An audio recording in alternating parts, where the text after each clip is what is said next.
오늘 우리 함께 나누실 말씀은 베드로후서 2장 9절에서 16절까지 말씀입니다. 베드로후서 2장 9절에서 16절까지의 말씀 함께 합독하시겠습니다. 주께서 경건한 자는 시험에서 건지실 줄 아시고 불의한 자는 형벌 아래에 두어 심판날까지 지키시며 특별히 육체를 따라 더러운 정욕 가운데서 행하며 주관하는 일을 멸시하는 자들에게는 형벌할 줄 아시느니라. 이들은 당돌하고 자긍하며 떨지 않고 영광 있는 자들을 비방하거니와 더 큰 힘과 능력을 가진 천사들도 주 앞에서 그들을 거슬러 비방하는 고발을 하지 아니하느니라. 그러나 이 사람들은 본래 잡혀 죽기 위하여 난 이 성 없는 짐승 같아서 그 알지 못하는 것을 비방하고 그들의 멸망 가운데서 멸망을 당하며 불의의 값으로 불의를 당하며 낮에 즐기고 노는 것을 기쁘게 여기는 자들이니 점과 흡이라. 너희와 함께 연회할 때에 그들의 속임수로 즐기고 놀며 음식이 가득한 눈을 가지고 범죄하기를 그치지 아니하고 굳세지 못한 영혼들을 유혹하며 탐욕에 연단된 마음을 가진 자들이니 저주의 자식이라. 이들이 바른 길을 떠나 미혹되어 부올의 아들 발람의 길을 따르는도다. 그는 불의의 삭슬을 사랑하다가 자기의 불법으로 말미암아 책망을 받되 말하지 못하는 나귀가 사람의 소리로 말하여 이 선지자의 미친 행동을 저지하였느니라. 아멘. 할렐루야. 초대교회는 외적으로나 내적으로나 여러 가지 측면에서 많은 어려움을 당하고 있었습니다. 로마 제국의 박해는 정말로 견디기가 힘들어서 수많은 사람들이 흩어지고 또 수많은 사람들이 잡혀가고 또 수많은 사람들이 많은 그 엄청난 박해를 통해서 많은 생명들이 떠나가게 되는 그런 일들이 실제로 일어나기 시작했습니다. 그런데 이만큼 어려운 점들이 또 하나가 있었는데 그것은 뭐냐면 내적인 어려움이었습니다. 그것은 교회 안에 가만히 들어온 이단들과 거짓 교사들 그리고 또 거짓 선생들로 인하여서 교회가 내홍에 휩싸이는 경우들이 굉장히 많아지게 되었던 것입니다. 그들은 잘못된 가르침으로 인하여서 성도들을 미혹하기 시작했고 성도들이 좀 더 주님을 바라보지 못하게 하는 여러 가지의 그 가르침들을 통하여서 성도들이 막 흔들리기 시작하고 여러 가지의 모습들 속에서 온전하게 믿음을 갖지 못하게 되는 일들이 너무너무 많이 일어나기 시작했던 것이었습니다. 그러니까 초대교회는 이러한 두 가지의 싸움을 계속 싸워나가야 했던 것이죠. 하나는 로마 제국과의 싸움이었을 것이고 하나는 이단들과의 거짓 교사들과의 싸움이었던 것이었습니다. 지금 다시 한번 말씀드리지만 이 베드로 후서는 베드로가 마지막 떠나기 전에, 그러니까 말하자면 하나님 앞에 주님을 만나기 전에 꼭 교회에게 이 정도 이야기를 꼭 해야겠다라는 생각을 가지고 지금 이 그 편지를 쓰고 있는 거라고 생각하면 당시에 이 이단의 문제가 초대교회에서 이 박해의 문제만큼이나 심각했다는 것을 다시 한번 우리가 상기할 수 있을 거라고 생각이 듭니다. 그런데 이런 이단들은 사실은 어떤 측면들이 있냐면 교묘하게 사람들을 미혹하게 되죠. 근데 들어보면 그게 맞겠네라는 생각을 들게 되는 거죠. 그리고 그들을 따르게 되는 겁니다. 그러니까 처음에는 비슷해 보여요. 처음에는 다르지 않게 보입니다. 그리고 처음에는 훨씬 더 좋게 보이죠. 왜냐하면 온갖 가문이설들과 거짓으로 그들을 마음을 사는 것이기 때문에 처음엔 훨씬 더 좋아 보일 수 있게 되는 거예요.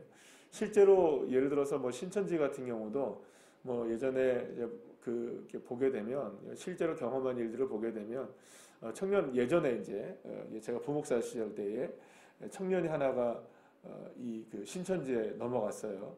넘어가서 한 6개월 정도를 교육을 받은 겁니다.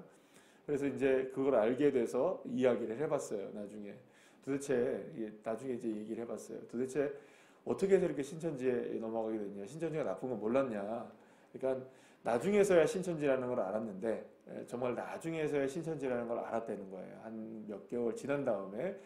그런데 그게 다 거짓이었다는 걸 알았대요. 그러니까 자기에게 다가온 사람들 그리고 또 자기에게 했던 방식들이 다 거짓말이었던 걸 또 알았대요. 그래서 신천지라는 걸 알고 너무너무 마음이 상했다라는 거예요. 너무너무 마음이 상했는데 거짓에 자기가 속았다는 것도 알았대요. 그렇게 이제 신천지 자체의 이단이 가르쳐주는 거짓이 아니라 자기에게 다가왔던 이 만남 자체 뭐 이런 것들 나한테 잘해줬던 모든 것들이 다 거짓으로 다가왔다는 걸 알았는데 문제는 뭐냐? 너무 좋더래요. 너무 좋더래요. 왜 좋냐면 나중에는 이 사람들이 너무 고맙더래요. 왜냐하면 이 신천지의 진리를 알게 나를 얼마나 그 진리를 알게 하려면 거짓으로밖에 접근할 수 없었던 그 사람들의 모습을 이해하기 시작했다는 거예요. 여러분들 얼마나 이단이 무서운지 아시겠죠? 처음에 거짓말로 다가와도 그게 감사하다고 느껴질 정도로 그냥 마음을 쏟아지게 하니까 여러분들 그러니까 사실은 이단들의 처음의 모습은 절대로 우리가 알아차리지 못할 정도로 요즘에야 뭐 대놓고 하는 경우도 있지만 그럼에도 불구하고 이단들은 처음에는 다 온갖 모습들로 교묘하게 처음에는 비슷하고 또 정상적이고 오히려 더 좋게 여겨지게 다가오지만 중요한 건 뭐냐면 끝이 다르다는 거예요. 끝이. 그러니까 맨 마지막에 있는 목표점이 다르다는 거예요. 그러니까 여러분들 결국에는 이렇게 우리가 보게 되면 평행선이라는 게 뭡니까? 평행선이라는 거는 끝까지 가도 안 만나는 거죠. 근데 평행선이 아니라 약간만 각도가 서로가 틀어지거나 아니면 이렇게 벌어지면 1도만 벌어진다 할지라도 마지막에는 같이 만납니까? 안 만납니까? 절대로 이렇게 옆으로 이렇게 바깥으로 틀어지면 못 만나게 되고 그런데 이 말은 무슨 말이냐면 조금만 각도가 틀려도 마지막이 달라진다는 거죠. 그러니까 마지막이 달라지는 거예요. 그러니까 이단들의 마지막은 왜 다를까라는 걸 우리가 생각해 보셔야 돼요. 이단들은 왜 다를까요? 결국에 맨 마지막이. 거짓 선지자들은 왜 다를까요? 그들이 왜 지금 초대교회를 어렵게 만들고 있었던 박해, 그러니까 로마 황제들이나 총독들이 계속해서 그 그리스도인들을 박해해서 그들을 예수 믿지 못하게 만드는 것이나 아니면은 예수를 믿되 잘못된 이단들과 거짓된 가르침을 하고 있는 이 모습들이나 왜 서로가 다 문제가 되느냐라는 거죠. 여러분들 그 로마 황제나 그 예수를 믿는 사람들을 잡아 죽이고 있었던 박해를 하고 있었던 사람들은 자기의 끝에는 무엇이 있다고 생각하는 겁니까? 하나님이 있다고 생각할까요? 안 할까요? 안 하니까 박해하죠. 누구 믿어라는 겁니까? 우리 황제를 믿고 자신들의 신을 믿어라. 그러니까 이 말은 끝에 누가 없으니까 하나님이 계시지 않고 주님이 계시지 않은 거니까 그렇게 할 수 있는 거예요. 그러면 그들과 똑같은 문제를 가지고 있는 모양은 전혀 다른 것 같아 보이지만 이단들이나 거짓 교사들도 끝에는 하나님이 있을까요? 없을까요? 하나님이 없다는 거예요. 그럼 무엇이 있을까요? 오늘 본문에 보게 되면 이들은 결국에는 다 어떤 의미로 어떤 것에 대한 목적을 가지고 끝에 무엇이 있느냐면 결국 다 자기의 쾌락이 있는 거예요. 자기 자신을 놓고 있는 거죠. 내가 왕이고 내가 모든 것이고 내 마음대로 해야 되고 그래서 이 사람들 뭐냐 하면 결국에는 그들의 삶 속에서는 13절 말씀해 보세요. 낮에 즐기고 노는 것 기쁘게 여기고 그리고 또 연애하고 속임수 쓰고 있고 음식이 가득하고 유혹하고 탐욕에 찌들어져 있고 이런 것들을 보게 되면 결국에 다 그 모습들이 어디에 지금 있는 것이냐 자기 자신에게 드러나 있는 것이죠. 그래서 그리스도인들에 있어서 우리가 믿는 신앙이라는 것은 결국에는 끝의 싸움이라고 볼 수 있어요. 뭐냐면 오늘의 싸움이기도 하지만 오늘 우리가 믿음을 가지고 살아가는 것이 진짜 신앙이기도 하지만 결국엔 무엇을 맨 마지막에 놓고 보느냐라고 하는 싸움이 사실은 이 신앙의 싸움이라고 보시면 됩니다. 어제 우리 수요일 밤에도 우리 함께 말씀을 나눈 것처럼 우리가 버티고 견딜 수 있는 이유는 어디죠? 마지막에 주님이 역사하신다는 것을 믿기 때문이죠.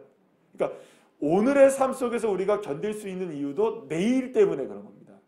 왜냐하면 우리가 오늘도 구하고 찾고 부르짖을 수 있는 것은 두드릴 수 있는 것은 하나님이 언제든지 반드시 찾게 하시고 우리가 얻게 하시고 우리에게 열려지게 하신다는 것이죠.